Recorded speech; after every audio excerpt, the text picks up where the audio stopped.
بسم اللہ الرحمن الرحیم۔ حضرت خواجہ سلیمان توسوی علیہ رحمہ، جن کو پیر پٹھان بھی کہا جاتا ہے، انہوں نے اپنی قوم کی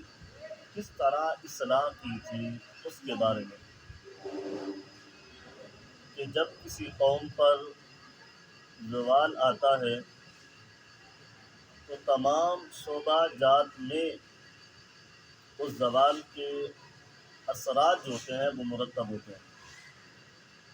تو آپ کے زمانے میں صوفیاء کرام مختلف اعتقادی اور عملی بیماریوں کا شکار تھے۔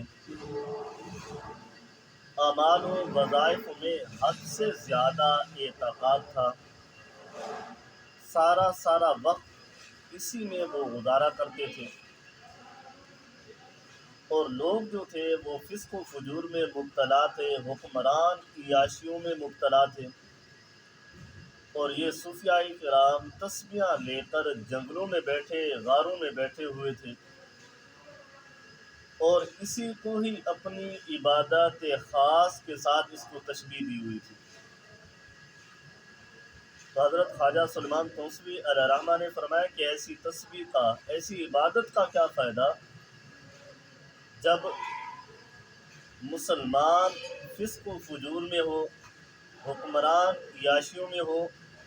تو صوفیاء کرام کو تسبیح لے کر جنگلوں میں نہیں، غاروں میں نہیں، بلکہ امت کی اصلاح کرنے کے لیے میدان میں آنا ہوگا۔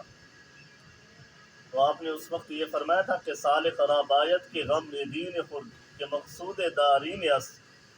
کہ صوفیاء کو چاہیے کہ دین کا غم پیدا کریں، کیونکہ مقصود دارین ہی یہی ہے،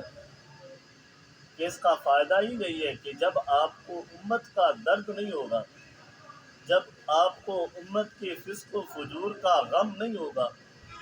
ان کو نیکیوں میں لانے کے لیے آپ جستجو نہیں کریں گے،